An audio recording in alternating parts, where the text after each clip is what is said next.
Salut tout le monde, c'est Sifegber et bienvenue pour cette nouvelle vidéo en votre compagnie sur une vidéo théorie sur âme perdue créée par FRTC. Aujourd'hui nous allons parler de théories créées par la communauté de FRTC dont moi-même j'en ai créé. Nous allons parler de ces théories qui sont rocambolesques ou qui paraissent justes et aussi intéressantes. C'est parti, let's go. Commençons par les théories créées par la communauté.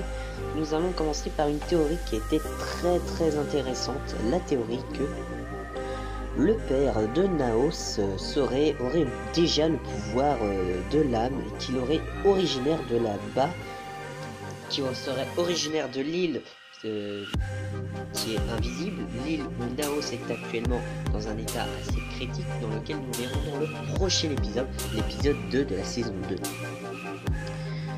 Alors, je vais vous lire le commentaire de cette personne de la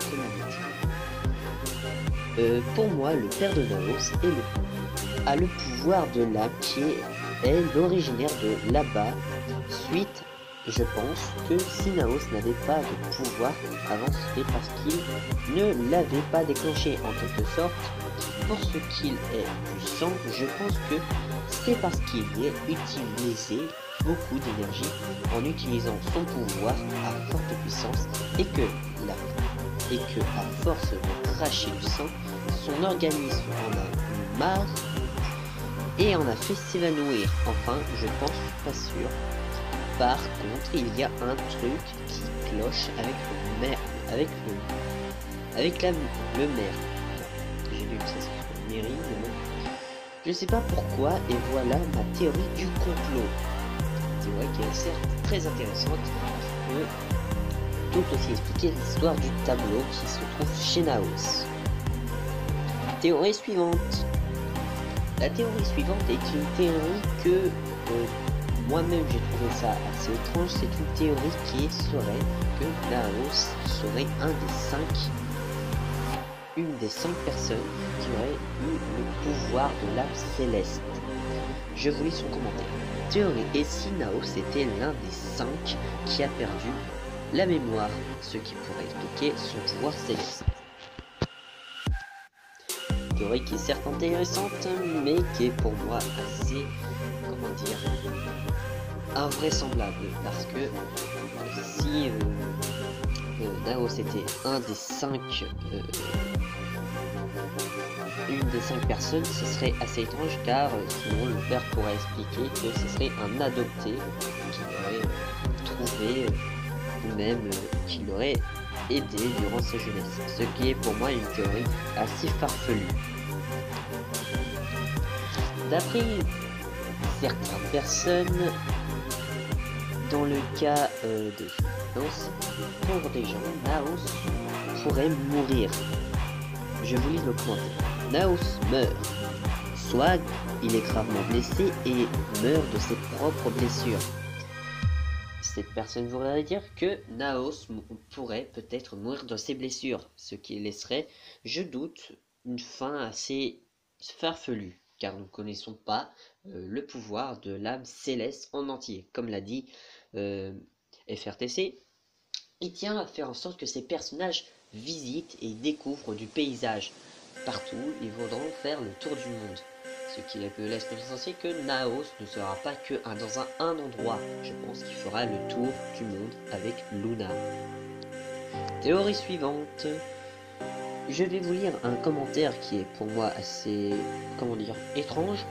Alors, une personne a écrit ça, je ne vous dirai pas le pseudo, mais de la communauté de FRTC. Je pense que Chloé était le type céleste et que Dogn, le méchant, a un des 5 types célestes.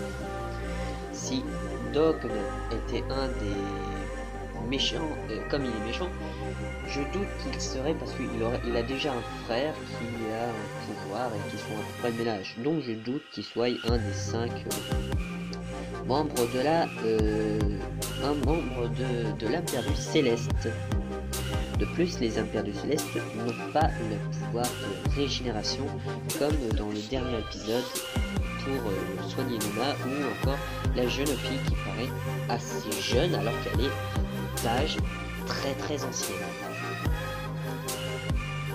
Passons à mes théories que j'ai créées et que j'ai envoyées sur Discord. Ces théories, vous pouvez les trouver sur Discord dans A Perdu, dans le Discord de FRPC. Je vous conseille d'y aller car beaucoup de théories qui sont intéressantes.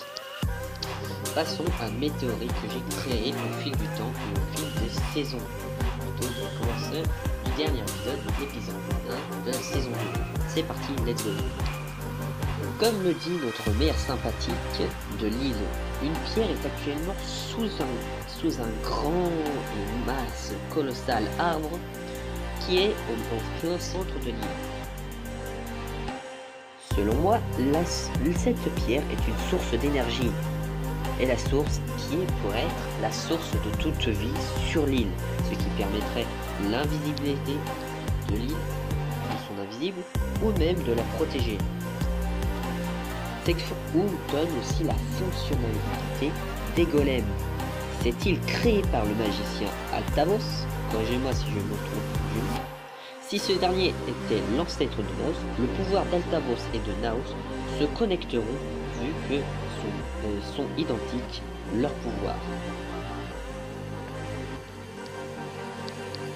Durant un moment, Naos dit, lors de l'épisode 1 de la saison 2, Naos dit, durant l'épisode, il a déjà vu un tableau sur une image du livre que je ne sais plus qui, l'oncle de Luna montre, qu'il y a une image de livre. Naos dit qu'il l'a déjà vu sur un tableau, ce qui laisse penser que, de 1, le père de Naos pourrait connaître l'existence du pouvoir de l'âme et qu'il aurait la possibilité d'aller sur l'île. Deuxième théorie, que ce tableau appartenait à son ancêtre et qu'il l'aurait transmis de génération en génération. Ce qui laisse penser que Altavos serait l'ancêtre de Naos. Lors du dernier épisode, Naos est tombé dans les pommes. Il est actuellement dans un état assez grave car il n'a prévenu ses confrères magiciens de l'état où il était après la bataille. Comme vous le voyez sur cette petite image que je vais vous montrer actuellement dans 3, 2, 1, c'est parti. Alors, je continue.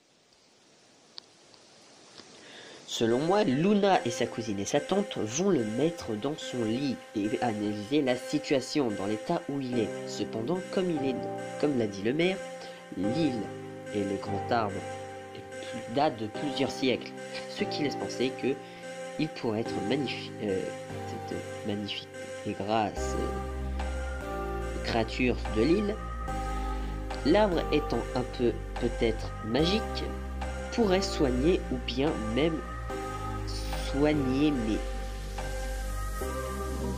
Naos de sa magie et même de ses blessures.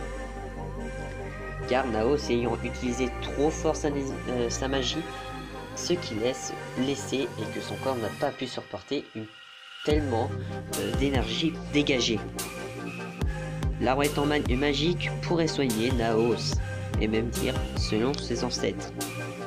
Âme perdue, si je puis me permettre, Âme perdue est une série assez sympa, ce qui est pas mal pour les créatures magiques et fantasy. C'est une série, je dis à FRTC s'il voit cette vidéo, de continuer cette série. C'est une série qui est sympa. Je continue s'il me regarde cette vidéo. Je vous dis à tous et à toutes, merci pour regarder cette vidéo. Et je vous dis bye tout le monde, c'était Stipa Gamer et je vous dis bye.